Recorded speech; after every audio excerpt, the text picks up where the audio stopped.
ನಮಸ್ಕಾರ. Cook style dairy ಚಾನಲ್ಗೆ ನಿಮಗೆಲ್ಲ ಸ್ವಾಗತ. ನಾನು ಇವತ್ತು ಮಾಡ್ತಾ ಇರೋಂಥ ರೆಸಿಪಿ ಹೆಲ್ದಿಯಾಗಿ ಟೇಸ್ಟಿಯಾಗಿ ನಲ್ಲಿಕಾಯಲ್ಲಿ ದೋಸೆ ಮಾಡಿ ತೋರಿಸ್ತಾ ಇದ್ದೀನಿ. ಬೆಟ್ಟದ ನಲ್ಲಿಕಾಯಿ ಬಳಸಿ ದೋಸೆ ಮಾಡಿ ತೋರಿಸ್ತಾ ಇದ್ದೀನಿ. ಅದಕ್ಕೆ ಬೇಕಾಗಿರೋ ಪದಾರ್ಥಗಳನ್ನ ತೋರಿಸ್ಕೊಡ್ತೀನಿ. ಇಲ್ಲಿ ಬೆಟ್ಟದ ನಲ್ಲಿಕಾಯಿನ ತೊಗೊಂಡಿದ್ದೀನಿ. ಒಂದು 3 ಬೆಟ್ಟದ ನಲ್ಲಿಕಾಯಿನ ನಾನು ಈ ಥರ ಕಟ್ ಮಾಡಿ ಸಣ್ಣ ಸಣ್ಣದಾಗಿ ಇಟ್ಕೊಂಡಿದ್ದೀನಿ. ಒಂದು ಕಾಲು ಚಿಪ್ಪಾಗೋಷ್ಟು ತೆಂಗಿನಕಾಯಿನ ಪೀಸ್ ಮಾಡಿ ಇಟ್ಕೊಂಡಿದ್ದೀನಿ. ಕೊಬ್ಬರಿನ, ಹಸಿ ಕೊಬ್ಬರಿ, ಹಾಗೆಯೇ ಶುಂಠಿ ಒಂದು 4 ಪೀಸ್ ಆಗೋಷ್ಟು ಕಟ್ ಮಾಡಿ ಇಟ್ಕೊಂಡಿದ್ದೀನಿ ಸಣ್ಣ ಸಣ್ಣದಾಗಿ. ಒಂದು 4 ಹಸಿಮೆಣ್ಸಿನ್ಕಾಯಿ ತೊಗೊಂಡಿದ್ದೀನಿ. ಸ್ವಲ್ಪ ಕೊತ್ತಂಬರಿ ಸೊಪ್ಪು. ಹಾಗೆಯೇ ದೋಸೆ ಮಾಡೋದಕ್ಕೆ ಇಲ್ಲಿ ಸೂಜಿ ರವೆನ ಈ ಬೌಲಲ್ಲಿ ಒಂದು ಬೌಲ್ ತೊಗೊಂಡು ಒಂದು 10 ನಿಮಿಷ ನೆನೆಸಿಟ್ಕೊಂಡಿದ್ದೀನಿ. ನೀರು ಹಾಕಿ 10 ನಿಮಿಷ ನೆನೆಸಿ ಇಟ್ಕೊಂಡಿದ್ದೀನಿ ಈ ಥರ. ಈಗ ಒಂದು ಮಿಕ್ಸಿ ಜಾರ್ ತೊಗೊಂಡಿದ್ದೀನಿ. ಅದಕ್ಕೆ ತೊಗೊಂಡಿರೋಂಥ ಕೊಬ್ಬರಿ ಸೇರಿಸ್ಕೊಳ್ತಾ ಇದ್ದೀನಿ. ಒಂದು ಕಾಲು ಚಿಪ್ಪಾಗೋಷ್ಟು ಕೊಬ್ಬರಿ ಸೇರಿಸ್ಕೊಳ್ತಾ ಇದ್ದೀನಿ. ಒಂದು 3 ನೆಲ್ಲಿಕಾಯಿನ ಕಟ್ ಮಾಡಿ ಸೇರಿಸ್ಕೊಳ್ತಾ ಇದ್ದೀನಿ. ಹಸಿಮೆಣ್ಸಿನ್ಕಾಯಿ 4,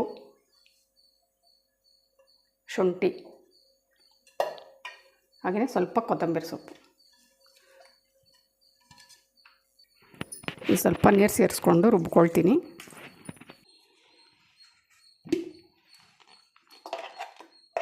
ಈಗ ಈ ರೀತಿ ರುಬ್ಕೊಂಡಿದ್ದೀನಿ. ಇದಕ್ಕೇ ನೆನೆಸಿಟ್ಟಿರೋಂಥ ರವೆನೂ ಸೇರಿಸಿ ಇನ್ನೊಂದು ಸಾರಿ ರುಬ್ಕೊಳ್ತೀನಿ. ಈಗ 1-2 ಸ್ಪೂನು ಗೋಧಿ ಹಿಟ್ಟು ತೊಗೊಂಡಿದ್ದೀನಿ. ಅಕ್ಕಿ ಹಿಟ್ಟಿದ್ದರೆ ಅಕ್ಕಿ ಹಿಟ್ಟು ಸೇರಿಸ್ಕೊಳ್ಬೋದು.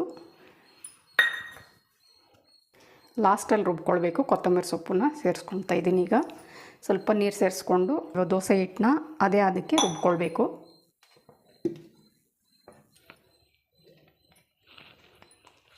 ಈಗ ಈ ರೀತಿ ರುಬ್ಬಿಟ್ಕೊಂಡಿದ್ದೀನಿ. ಒಂದು ಬೌಲ್ಗೆ ಸೇರಿಸ್ಕೊಳ್ತೀನಿ.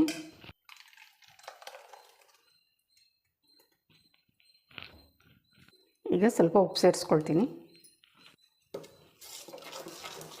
ಉಪ್ಪು ಸೇರಿಸ್ಕೊಂಡಾದ್ಮೇಲೆ ಸ್ವಲ್ಪ ಮಿಕ್ಸ್ ಮಾಡಿ ಒಂದು 5 ನಿಮಿಷ ಸೈಡ್ಗೆ ಇಟ್ಬಿಟ್ಟು ಚಟ್ನಿ ಮಾಡ್ಕೊಳ್ತೀನಿ. ಕೊಬ್ಬರಿ ಚಟ್ನಿನ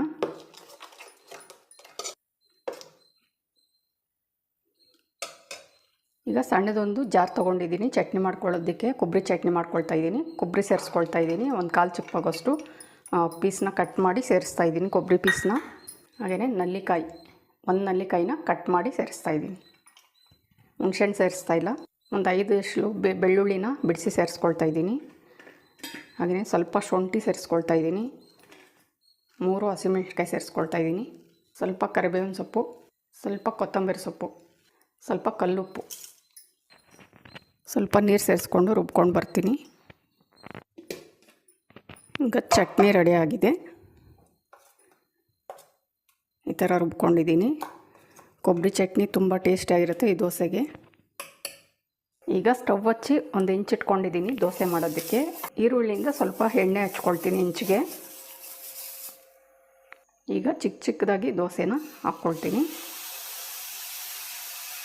ದೋಸೆ ಮೇಲೆ ಸ್ವಲ್ಪ ಎಣ್ಣೆ ಹಾಕ್ಕೊಳ್ತೀನಿ. ಈಗ ಇನ್ನೊಂದು ಕಡೆ ತಿರುಗಿಸಿ ಬೇಯಿಸ್ಕೊಳ್ತೀನಿ. ಎಷ್ಟು ಈಸಿಯಾಗಿ ಬರುತ್ತೆ ನೋಡಿ. ಈಗ ಇನ್ನೊಂದು ಕಡೆಯೂ ಬೆಂದಿದೆ. ಈಗ ಇನ್ನೂ ಒಂದು ದೋಸೆನೂ ರೆಡಿ ಆಗಿದೆ. ನಲ್ಲಿಕಾಯಿ ಚಟ್ನಿ, ನಲ್ಲಿಕಾಯಿ ದೋಸೆ ನಾನು ಟೇಸ್ಟ್ ಮಾಡಿ ತೋರಿಸ್ತೀನಿ. ಈ ನಲ್ಲಿಕಾಯಿ ದೋಸೆನ ನಾನು ಒಂದ್ಸಲ ಟ್ರೈ ಮಾಡಿದ್ದೆ. ತುಂಬಾ ಟೇಸ್ಟಿಯಾಗಿತ್ತು. ಅದಕ್ಕಾಗಿ ನಿಮ್ಮ ಜೊತೆ ಹಂಚ್ಕೋಬೇಕು ಅಂತ ಈ ದೋಸೆನ ಮಾಡಿ ತೋರಿಸಿದ್ದೀನಿ. ತುಂಬಾ ಚೆನ್ನಾಗಿರುತ್ತೆ. ಆಫೀಸ್ಗೂ ತೊಗೊಂಡು ಹೋಗ್ಬೋದು, ಮಕ್ಳಿಗೂ ಮಾಡ್ಕೊಡ್ಬೋದು. ತುಂಬ ಹೆಲ್ದಿಯಾಗಿರುತ್ತೆ. ಇನ್ಸ್ಟೆಂಟಾಗಿ 10 ನಿಮಿಷದಲ್ಲಿ ಮಾಡ್ಕೊಳ್ಬೋದು. ನೋಡಿ ಎಷ್ಟು ಮೃದುವಾಗಿದೆ. ಈ ನಲ್ಲಿಕಾಯಿ ಕೊಬ್ಬರಿ ಚಟ್ನಿ ತುಂಬಾ ಕಾಂಬಿನೇಷನ್ ಚೆನ್ನಾಗಿರುತ್ತೆ. ಹಾಗೆಯೇ ನನ್ನ ಚಾನಲ್ನ ಸಬ್ಸ್ಕ್ರೈಬ್ ಮಾಡ್ಕೊಳ್ಳಿ, ಲೈಕ್ ಮಾಡಿ, ತುಂಬ ಜನಕ್ಕೆ ಶೇರ್ ಮಾಡಿ, ಸಪೋರ್ಟ್ ಮಾಡಿ.